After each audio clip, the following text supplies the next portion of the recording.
اور خدا نخواستہ میرے عزیزو، اگر ہم نے اپنی خوشیوں کو گناہوں سے گندا کر دیا، گناہوں سے گندا کر دیا، تو پھر اللہ رب العزت کی سنت یہ ہے کہ اس کی نحوست کبھی چند مہینے بعد، کبھی سال بعد، کبھی کئی سالوں کے بعد، اور نہیں تو اللہ بڑھاپے کے اندر ضرور اللہ اس کی نحوست دکھاتا ہے۔ جب شوہر بھی نگاہیں پھیر لیتا ہے، اور بس اوقات بیوی بھی نگاہیں پھیر لیتی ہے، اولاد بھی داغ فراق دے دیتی ہے، ہاں، اور بس اوقات یہ انہی خوشیوں کی نحوست ہوتی ہے جو اس نے جوانی کے شباب کے مزوں میں جوش میں کیے تھے، اب جب اسے سب کی ضرورت پڑی سب نے ساتھ چھوڑ دیا، سب نے ساتھ چھوڑ دیا۔ اس لیے اس بات کا اہتمام ہو کہ ہماری زندگیاں ایسی ہوں کہ تقوی والی ہوں، پوری زندگی تقوی والی ہو، اور پتہ چلے کہ ہاں واقعی کسی مسلمان کی شادی ہے۔ میرے عزیزوں، بس اوقات آدمی پوری زندگی اتنے گناہ نہیں کرتا جتنا یہ شادیوں کے موقع پہ گناہ کرتا ہے۔ عجیب تماشا ہے، عجیب تماشا۔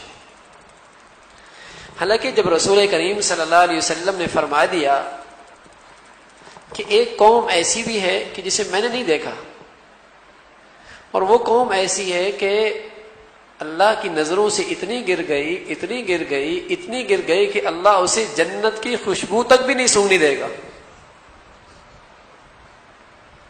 اور فرمایا وہ قوم کون سی ہے؟ کاسیات عاریات ممیلات مائلات رؤوسہن کاسنمۃ البخت لم یجدن ریح الجنہ وان ریحها لیوجد من مسیرۃ کذا وکذا او کما قال علیہ الصلوۃ والسلام۔ فرمایا وہ قوم وہ ہے جو لباس تو پہنی ہوتی ہے لیکن پھر بھی ننگی ہوتی ہے۔ ہماری خوشیوں کا حال کیا ہوتا ہے، کیا تماشا ہوتا ہے؟ تو وہاں رحمت اترے گی یا نحوست اترے گی؟ برکات اتریں گی یا اللہ رب العزت کے طرف عذاب کے فیصلے ہوں گے؟ فرمایا کاسیات لباس پہنی ہوں گی پھر بھی ننگی ہوں گی۔ صحابہ نے اپنے نبی کی بات کی سچائی پر ایمان لایا، اگرچہ وہ مخلوق اس سوسائٹی اور معاشرے میں نظر نہیں آتی تھی، قریبی زمانہ جاہلیت سے گزرا تھا، وہ مخلوق نبی نے فرمایا میں نے اب تک دیکھی نہیں ہے، لیکن اب وہ ساری مخلوق نظر آتی ہے کہ لباس پہنی ہوئی ہوتی ہیں اور اتنا باریک کہ اندر کا سارا جسم جھلکتا ہے، اتنا تنگ کہ اندر کا سارا جسم نظر آتا ہے، اتنا چست کہ اندر کا سارا جسم جھلکتا ہے۔ ممیلات المائلات، خود بھی گندیاں، دوسروں کو گندے کی طرف مائل کرنے والی ہیں۔ تو میرے عزیزو، اگر ہم چاہتے ہیں کہ اللہ رب العزت ان ازواجی زندگیوں کو مبارک بنا دے، جیسے آپ دیکھیں نا بہت مبارک ہو، تو صرف الفاظ سے برکت نہیں آیا کرتی، وہ عمل بھی اختیار کرنا پڑے گا جس کی برکت سے اللہ برکتیں اتارتا ہے۔ اور وہ کیا چیز ہے؟ وَلَوْ أَنَّ أَهْلَ الْقُرَىٰ آمَنُوا وَاتَّقَوْا لَفَتَحْنَا عَلَيْهِمْ بَرَكَاتٍ مِّنَ السَّمَاءِ۔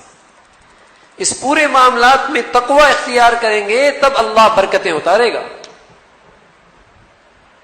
اللہ آپ کی شادی کو مبارک کرے، کیا مطلب؟ ارے تقوی اختیار کرو تب مبارک ہوگا۔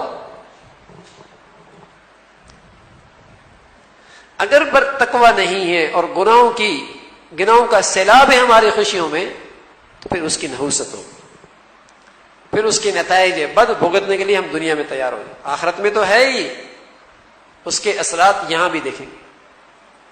تو میرے عزیزو، عزم و ہمت کے ساتھ ہم اپنے دلوں کے اندر یہ پختہ عزم کریں کہ ہم انشاءاللہ ان ازواجی زندگیوں کو عبادت کے اندام میں سر انجام دیں، عبادت کے اندر۔